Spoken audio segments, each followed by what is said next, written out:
Okay. అంటే career స్టార్టింగ్‌లో మీరెంత హార్డ్ వర్క్ చేసినా మీకు ఆ క్రెడిట్ దక్కలేదు. సో, ఇప్పుడు అదే పరిస్థితి ఉందా? లేకపోతే ఏమైనా మారిందనుకోవచ్చా? లేదండి. ఇప్పుడేంటంటే నేను చేసిన దానికి ఆ క్రెడిట్ అయితే వస్తుంది. హ్మ్. యాహ్! డెఫినెట్‌గా మన అంటే కెరియర్ స్టార్టింగ్‌లో ఎవరికైనా ఉంటుంది. హ్మ్. ఇప్పుడు ఎగ్జాంపుల్ ఏంటంటే ఇప్పుడు మనం చేసిన సాంగ్‌కి పెద్ద మాస్టర్ అనుకోని వేరే వాళ్ళ పేరు వేయడం అంటే కొన్ని కొన్ని జరుగుతుంటాయి. కొన్ని దగ్గరలు జరుగుతుంటాయి. బట్ ఏంటంటే ఇప్పుడేంటంటే అలా లేదండి. అంటే ఎవరికైనా ఒక టైం వచ్చేంత వరకు ఉంటుంది గదా! హ్మ్. సో అంటే మీరు కొంచెం ఎదిగేంత వరకు మీ స్టెప్స్ తీసుకొని వాళ్ళు హిట్ అయినా కానీ టైటిల్స్ వేరే వాళ్ళయి పడతారు. నేను బయట గూడా విన్నా యాక్చువల్‌గా. లేదు అలా అని కాదండి. అంటే కొంతమందికి జరిగాయి గానీ నాకు ఒకటి, 2 జరిగాయి అంతే. హ్మ్. వేరే చిన్న సినిమాలు జరిగాయి. హ్మ్.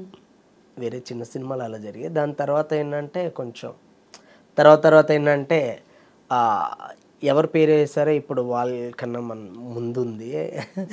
అలా వచ్చేసరికి కొంచెం హ్యాపీ అనిపించింది. ఓకే. యాక్చువల్‌గా తెలుగులో స్టార్ హీరోస్‌కి సంబంధించిన ఏ మూవీస్ అయినా శేఖర్ మాస్టర్ కానివ్వండి, జానీ మాస్టర్ కానివ్వండి, కొరియోగ్రఫీ వాళ్ళని చూస్ చేసుకుంటారు. బట్ ఇప్పుడు అదే పెద్ద పెద్ద స్టార్స్ అందరూ గూడా మీ వైపు మళ్ళిపోయారు. అంటే దీంట్లో ఏమన్నా మ్యాజిక్ జరిగిందనుకోవచ్చా? లేదు మిమ్మల్ని పర్టిక్యులర్‌గా ఎందుకు చూస్ చేసుకుంటున్నారు అని? అలా ఏం లేదండి. ఇప్పుడు నా వైపు మళ్ళిపోయారు అలా ఏం లేదు గానీ, బట్ ఏంటంటే వచ్చిన సాంగ్‌ని బెస్ట్‌గా చేసుకుంటూ వెళ్తున్నామండి. హ్మ్. ఇప్పుడు ఎవరైనా సరే శేఖర్ మాస్టర్ అవని, జానీ మాస్టర్ అవని వాళ్ళు లెజెండ్స్ వాళ్ళు.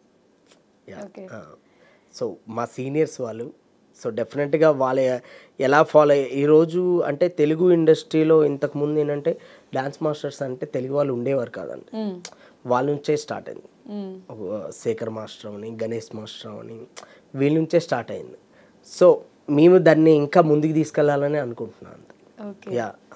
డెఫినెట్‌గా దాన్ని ఇంకా మళ్ళీ వెనక్కెళ్ళకుండా దాన్ని ముందుకు తీసుకెళ్ళాలి. అవును. అంటే తెలుగులో తెలుగు వాళ్ళకి ఎక్కువ తెలుగు వాళ్ళు ఛాన్సెస్ ఉండాలండి. డెఫినెట్‌గా. లేవు అనేదాన్ని మీరు యాహ్! ఇది చేయాలని అనుకుంటున్నారు. డెఫినెట్‌గా.